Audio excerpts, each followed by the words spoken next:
CM Chandrababu 4 రోజుల పర్యటన కోసం ఇవాళ దావోస్ వెళ్తున్నారు. బ్రాండ్ ఏపీ ప్రమోషన్ తో రాష్ట్రానికి భారీ పెట్టుబడులు సాధించేందుకు దావోస్ లో జరిగే వరల్డ్ ఎకనామిక్ ఫోరం సదస్సుకు బయలుదేరి వెళ్లనున్నారు. రాష్ట్రంలో ఉన్న మానవ వనరులు, మౌలిక సదుపాయాలు, ప్రభుత్వ రాయితీలు, సమర్థవంతమైన నాయకత్వం, స్పీడ్ ఆఫ్ డూయింగ్ బిజినెస్ విధానాలను వివరించడం ద్వారా జాతీయ, అంతర్జాతీయ కంపెనీలను ఆకర్షించేందుకు దావోస్ పర్యటనను వేదికగా చేసుకోనున్నారు సీఎం చంద్రబాబు. సాయంత్రం అమరావతి నుంచి దావోస్ పర్యటనకు బయలుదేరి వెళ్లనున్నారు సీఎం చంద్రబాబు. సాయంత్రం 4 గంటలకు గన్నవరం ఎయిర్పోర్ట్ నుంచి బయలుదేరి ముందుగా ఢిల్లీ చేరుకుంటారు. ఢిల్లీ నుంచి తన బృందంతో కలిసి జ్యూరిచ్ లో అడుగు పెడతారు. జ్యూరిచ్ లో ఉన్న ఇండియన్ అంబాసిడర్ తో భేటీ అవుతారు. అనంతరం హిల్టన్ హోటల్లో 10 మంది పారిశ్రామికవేత్తలతో సమావేశమవుతారు. అక్కడి నుంచి హోటల్ హైత్ లో తెలుగు పారిశ్రామికవేత్తల సమావేశంలో పాల్గొంటారు. Meet and greet with Telugu diaspora పేరుతో నిర్వహిస్తున్న ఈ సమావేశంలో రాష్ట్రంలో పెట్టుబడులపై చర్చిస్తారు. ఏపీని ప్రమోట్ చేయడం, పెట్టుబడులకు వారికి ఆహ్వానించడంపై చర్చిస్తారు. అక్కడి నుంచి 4 గంటల పాటు రోడ్డు మార్గంలో ప్రయాణించి దావోస్ చేరుకుంటారు. తొలి రోజు రాత్రి పలువురు పారిశ్రామికవేత్తలతో డిన్నర్ మీటింగ్ లో పాల్గొంటారు సీఎం చంద్రబాబు. తర్వాత ulcer Mittal executive chairman Lakshmi Mittal తో ప్రత్యేక సమావేశంలో పాల్గొంటారు. ఆ తర్వాత తొలి రోజు సమావేశాలు ముగించుకుని హోటల్ కు చేరుకుంటారు. రెండో రోజు సిఐఐ నేష్ సెషన్ లో గ్రీన్ హైడ్రోజన్ అంశంపై చర్చలో పాల్గొంటారు. తర్వాత solar impulse, Coca Cola, Welspun, LG, క్లార్బర్గ్స్, Cisco, Walmart, international, Cognizant technologies వంటి సంస్థల సీఈఓలతో, చైర్మన్లతో సమావేశమవుతారు. AP CM Chandrababu Davos trip కి సంబంధించినటువంటి అడిషనల్ డీటెయిల్స్ మా ప్రతినిధి రవిచంద్ మనకు అందిస్తారు. రవిచంద్. సంధ్య, ముఖ్యమంత్రి చంద్రబాబు కూటమి అధికారంలోకి వచ్చిన తర్వాత మొదటిసారి విదేశీ పర్యటనకు వెళ్తున్నారు. ఏదైతే వరల్డ్ ఎకనామిక్ ఫోరం ఆధ్వర్యంలో జరిగే సదస్సులో ఆయన పాల్గొనబోతున్నారు. ఇప్పటికే ఈ 6 నెలల కాలంలోనే ఆంధ్రప్రదేశ్ లో దాదాపు 4 లక్షల కోట్ల పెట్టుబడులకు సంబంధించిన ఒప్పందాలు జరిగాయి.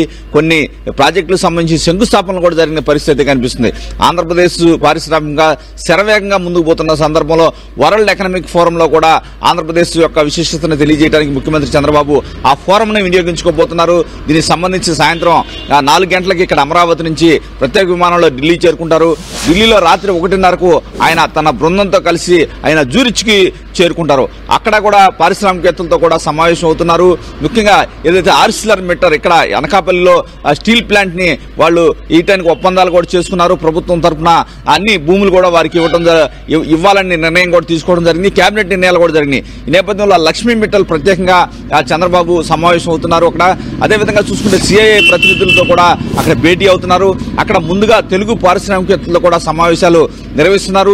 ఇప్పటికే నారా లోకేష్ కూడా గతంలో అమెరికా పర్యటన చేసి వచ్చారు. అక్కడ కూడా కొన్ని కంపెనీలతో ఆయన ప్రాథమికంగా మాట్లాడడం జరిగింది. అవన్నీ కూడా పెద్ద పెద్ద కంపెనీలన్నీ కూడా ఇక్కడ ఏదైతే వరల్డ్ ఎకనామిక్ ఫోరంలో హాజరవబోతున్నాయి. అక్కడ కొన్ని ఒప్పందాలు కూడా జరిగే అవకాశం ఉన్నాయి. ఎందుకంటే చంద్రబాబుకి ఏదైనా అవకాశాలు దొరికితే అందిపుచ్చుకోవడంలో చంద్రబాబు చాలా ముందంజలో ఉంటారని చెప్పుకోవచ్చు. ఈ రకంగానే ప్రతి వరల్డ్ ఎకనామిక్ ఫోరం సదస్సులో కూడా ఎప్పుడు కూడా చంద్రబాబు తన ప్రత్యేకతను చాటుకుంటారు. తన నాయకత్వ పటిమతో అక్కడ పారిశ్రామికవేత్తలను కూడా చంద్రబాబు ఆకర్షిస్తూ ఉన్నారు. సంధ్య, అంటే చంద్రబాబు ఇలాంటి పర్యటనకు వెళ్ళినప్పుడల్లా కూడా మంచి కంపెనీలను ఏపీకి ఆహ్వానించడం విషయంలో కావచ్చు, రాష్ట్ర అభివృద్ధికి అవి దోహదపడుతూ ఉంటాయి. కాబట్టి ఈసారి ఎంత టార్గెట్ గా ఆయన వెళ్తున్నారని మనం అనుకోవచ్చు. అంటే గవర్నమెంట్ సైడ్ నుంచి ఇన్ని పెట్టుబడులను ఆకర్షించాలి అనేటువంటి ప్రణాళికలు ఏమన్నా రచించడం జరిగిందా? అంటే ఇప్పుడు వరకు కూడా ప్రాథమికంగా అయితే ఒక ప్లాన్ అయితే ఉంది ఆంధ్రప్రదేశ్ లో. అదే మనం చెప్పుకుంటూ ఉంది.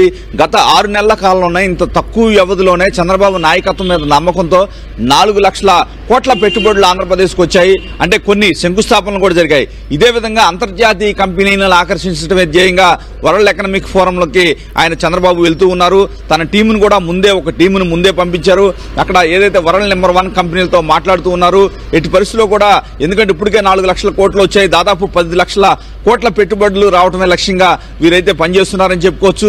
అందుకనే చంద్రబాబు ప్రత్యేకంగా వారిని ఆకర్షించే ప్రయత్నం అయితే చేస్తూ ఉన్నారు. ఎందుకంటే ఇప్పటికే ప్రపంచంలోనే చంద్రబాబుకు ఒక బ్రాండ్ ఇమేజ్ అయితే ఉంది.